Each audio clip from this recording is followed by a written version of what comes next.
Shalom, shalom, shalom, shalom. Selamat pagi, terpujilah nama Tuhan. Sebab di pagi yang cerah ini kita kembali bersyukur karena dalam anugerahnya yang besar Dia telah memberikan kita satu hari lagi, tepat di akhir minggu kedua, hari Sabtu tanggal 17 April tahun 2021. Sebagaimana Tuhan telah memberkati tidurnya kita sepanjang malam ini, maka kita percaya bahwa sepanjang hari ini sampai terbenamnya matahari di tanggal 17 April ini, Tuhan akan terus menyatakan kuasa namanya sebagai Allah yang menyertai, melindungi, dan Allah yang pasti memberkati kita. Amin. Saat ini sebelum kita lebih jauh melakukan aktivitas hari ini, mari kita sama-sama kembali meneduhkan hati kita untuk merenungkan firman Tuhan yang datang menjadi pedoman dan pelita hidup kita dalam menjalani hari kita secara khusus hari ini. Dan perenungan kita akan tetap kita ambil dari pembacaan 40 hari bersama kitab Keluaran.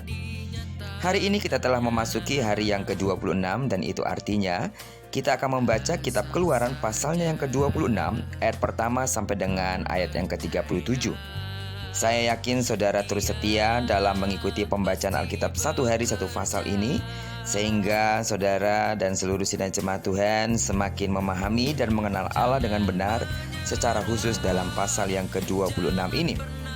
Baiklah, sebagai pengantar renungan kita, hari ini saya akan coba bacakan ayatnya yang pertama. Sekali lagi, Keluaran pasal yang ke-26 ayat yang pertama.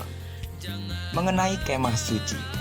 Kemah suci itu haruslah kau buat dari 10 tenda dari lenan halus yang dipintal benangnya dan dari kain ungu tua, kain ungu muda, dan kain kirmizi.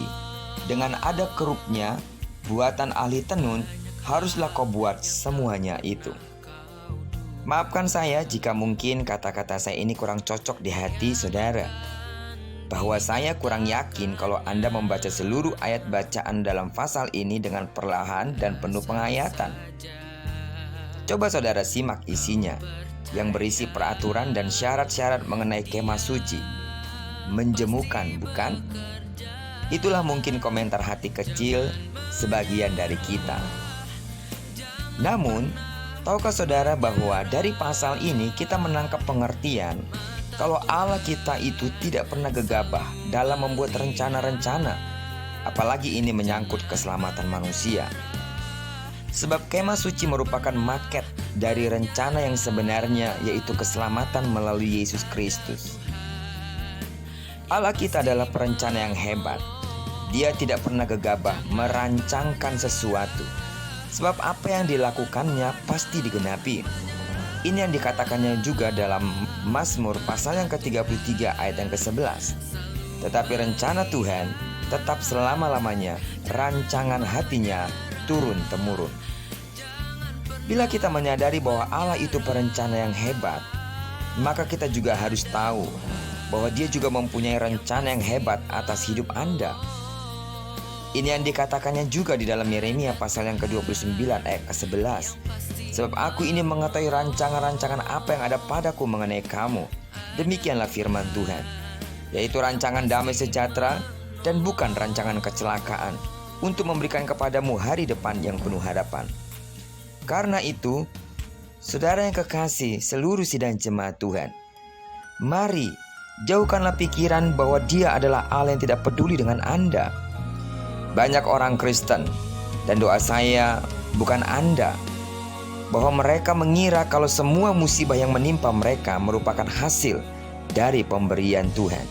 Ingat, Tuhan tidak pernah merancangkan musibah buat Anda. Firman Tuhan berkata bahwa setiap pemberian yang baik dan setiap anugerah yang sempurna datangnya dari atas, diturunkan dari Bapa segala terang. Padanya tidak ada perubahan atau bayangan karena pertukaran. Dalam Yakobus 1 ayat 17 berkata demikian. Yang harus dicamkan dalam diri kita adalah bahwa Dia adalah Allah yang membentuk kita, membentuk Anda, saya, supaya Anda dan saya semakin disempurnakan. Lalu, bagaimana dengan musibah yang terjadi? Yang pasti ini bukan dari Tuhan.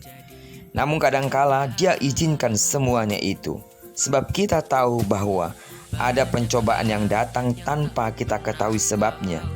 Seperti kasus Ayub yang kehilangan seluruh harta dan keluarganya.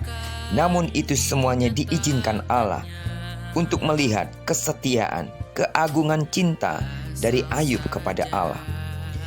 Dia adalah Allah yang baik dan perencana yang hebat. Rencananya tidak berhenti sampai Yesus naik ke sorga, namun Ia masih mempunyai rencana hebat atas hidup kita. Hari depan yang gilang gemilang adalah jaminan bagi kita semua. Percayalah, Tuhan adalah perencana hebat atas hidup Anda. Amin. Diberkatilah kita atas perenungan yang kita sudah dengarkan hari ini. Semoga perenungan ini menguatkan hati kita untuk tetap percaya bahwa apapun yang terjadi dalam diri kita, semuanya tidak lepas daripada rencana Tuhan. Diberkatilah kita sepanjang hari ini dan digenapi firman yang berjanji bahwa apa yang dikerjakan tangan kanan dan tangan kiri kita dibuatnya berhasil. Kemanapun kaki kanan kaki kiri kita melangkah, di sana kemuliaannya akan dinyatakan, dan terjadilah itu dalam hidup kita. Diberkati kita bersama dengan orang-orang yang kita cintai, diberkati kita bersama dengan orang-orang yang kita kasihi. Terpujilah nama Tuhan. Shalom.